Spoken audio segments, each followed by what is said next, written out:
ایک ساتھی کہنے لگے جی میں نے کہا تیری شادی کا رشتہ توڑ دیا جی، ایمانداری کی بات ہے، سچ کہہ رہا ہوں، رشتہ توڑ دیا۔ میں نے کیا ہوا؟ کہنے لگے جی ابا جی بیمار تھے میرے سسرال والے، وہ پتہ لینے آئے ابا جی کے، تو وہ خالی ہاتھ ہی آ گئے۔ کیا تھا اگر 1.5 لیٹر کی 6 بوتلیں لے آتے، اگر 5 کلو پھل لے آتے تو کیا عرض تھا؟ میرے ابا جی نے کہا جن کا آج یہ حال ہے یہ کل کیا کریں گے؟ جواب دے دیا۔ میں نے اس کو کہا یار مجھ سے لے 5000، خدا رہا تجھے پتہ نہیں تم سے کتنا بڑا جرم ہو گیا ہے۔ کسی کو کیا پتا چلے گا کہ اس بیٹی کو جواب اس لیے ہو گیا کہ 5 کلو پھل اس کا ابا نہیں لے کے جا سکا، اور 6 بوتلیں 1.5 لیٹر کی نہیں لے جا سکا۔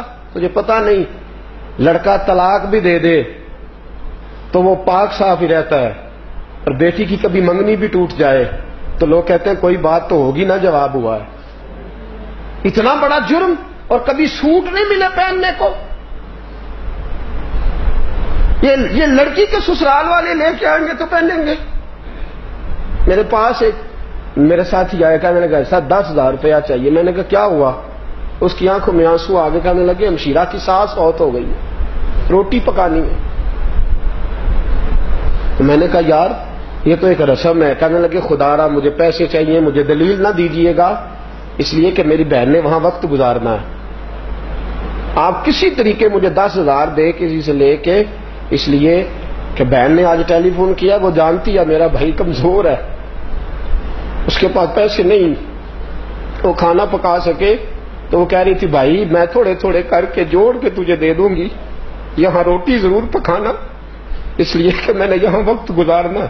صاحب وہ بھائی جو بیچارہ شام کو بچے کی دوائی کے لیے ترستا ہے، وہ 10,000 کی روٹی کہاں سے پکائے؟ یہ کس نے زیادتی کی؟ یہ میں نے کی ہے، یہ آپ نے کی ہے، اس کا ہم نے جواب دینا ہے۔ وہ کہاں سے روٹی پکائے؟ اور پھر تماشا یہ ہے کچھ برادریوں میں تو یہ اصول ہے ساس فوت ہو گئی ہے تو کپڑے بنا کے لے کے جاؤ بچی کے، اس کے کپڑے بنا کے لے کے جاؤ۔ وہ کہاں سے؟ اس کا باپ کہاں سے لے کے آئے؟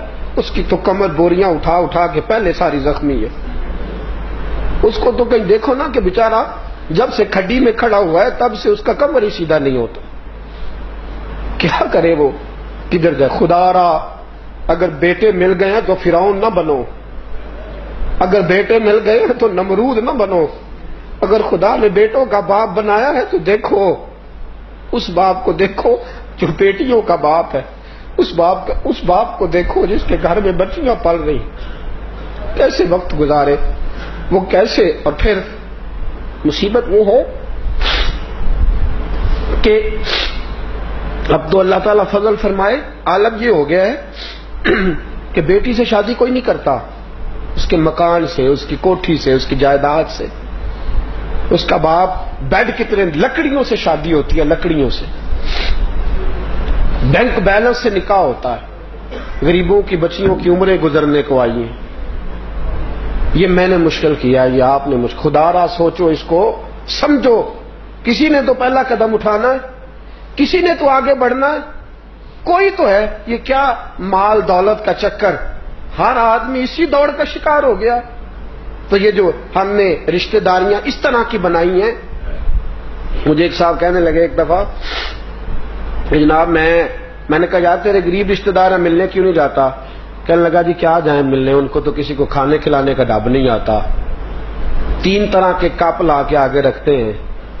میں نے کہا تجھے پتہ نہیں نا غربت مصیبت کتنی بڑی ہے، رشتہ دار تو تیرے ہی ہیں نا، دادا تو پیچھے ایک ہے نا، تو اتنا اچھا ہے تو تو اس طرح کر نا، 2 درجن کپ ساتھ لے جا، 2 درجن گلاس لے جا نا، رشتہ دار تو تیرے ہیں نا وہ، تو لے جا 2 درجن گلاس ساتھ لے جا، 2 درجن کپ لے جا، ایک ڈنر سیٹ اٹھا لے جا گھر۔ لیکن تجھے بھی اسی کو رشتہ دار کہنے میں مزہ آتا ہے جو لینڈ کروزر میں بیٹھا ہے، جو گدا گاڑی پہ بیٹھا وہ تو رشتہ دار ہی نہیں نا، چاہے بیچارہ حلال رزق اکٹھا کر رہا ہے، مزدوری کر رہا ہے۔ تو ظلم و ستم کی وجہ سے رشتہ داریاں آج ٹوٹتی ہیں، میرے تکبر نے، میرے غرور نے، میرے بڑے ہونے نے یہ ساری مصیبتیں کھڑی کی ہیں۔ میری عاجزی ہوتی، انکساری ہوتی، خلوص ہوتا، پیار ہوتا، درگزر ہوتا، معافی ہوتی، اعلیٰ ظرفی ہوتی، تو سنو میرے نبی پاک کے لفظ. سید عالم خطبہ دے رہے ہیں، جمعے کا خطبہ. حضور نے فرمایا جس کا کوئی رشتہ دار ناراض ہے میری محفل سے اٹھ کے چلا جائے، نکل جائے. صحابہ کہتے ہیں محبوبہ رحمت للعالمین نبی ہے، ابو جال کا بیٹا آئے تو نکالتا نہیں، ابو لہب کی بیٹی آئے تو چادر ملتی ہے. سونیا یہاں تو کافر فاسق مجرم کو پناہ ملتی ہے، اور پہلی دفعہ کسی کو دربار سے نکالا ہے تو وہ بہت بڑا مجرم ہوگا نا جس کو نکالا. نکل جاؤ دربار میرے سے، اٹھو. جس کا کوئی رشتہ دار ناراض ہے جاؤ، اور زیادتی اس کی ہے جس نے اس کو ناراض کیا ہوا ہے. اگر وہ شخص جس نے زیادتی کر کے اپنے عزیز کو نکالا ہے وہ نکل جائے میری مجلس سے. جہاں کافر فاسق فاجر کو آنے کی اجازت ہے، رشتے توڑنے والے کو اجازت نہیں وہاں آئے. اس سید ابن حزیر اٹھے، کہتے میری ماں انتقال کر گئی، خالہ سے پیار تھا، خالہ سے کوئی غلطی ہو گئی، پھر خالہ 2 دفعہ معافی مانگنے آئی، میں نے معاف نہ کیا. جب حضور نے کہا نا اٹھ کے نکل جاؤ، کہتے میں گیا، خالہ کے دروازے پہ دستک دی، دروازہ کھلا، خالہ نے مجھے کھڑے دیکھا تو پریشان ہو گئی کہ میں تو 2 دفعہ گھر گئی ہوں، مانا نہیں، آج خود آ گیا. میں نے کہا اندر نہیں بلائے گی؟ کہتے خالہ تو میری شکل میں اپنی بہن کو دیکھ رہی تھی نا. اس نے چارپائی پہ بٹھایا، کدھر آئے ہو؟ میں نے کہا میں معافی مانگنے آیا. خالہ کہنے لگی بھانجے غلطی تو میری ہے، میں ماسی ہوں، ماں سی، ماں جیسی، ماں سی، بیٹا تو معافی؟ میں تو 2 بار تیرے گھر گئی تھی، معاف نہیں کرتا تھا. تو سید ابن حزیر رو پڑے، کہنے لگے رسول پاک نے مجلس سے نکال دیا. حضور نے نکل جاؤ، پہلے منا کے آؤ. خالہ کہنے لگی چل پھر میں نہیں معاف کرتی. کیوں؟ کہنے لگی چل نہ اٹھ، میں بھی تیرے ساتھ چلتی ہوں، تو مسجد میں چلے جانا اور میں سیدہ فاطمہ کے پاس بیٹھ جاؤں. تو مسجد جانا اور میں حضرت عائشہ کی چادر رحمت میں پناہ لے لوں گی.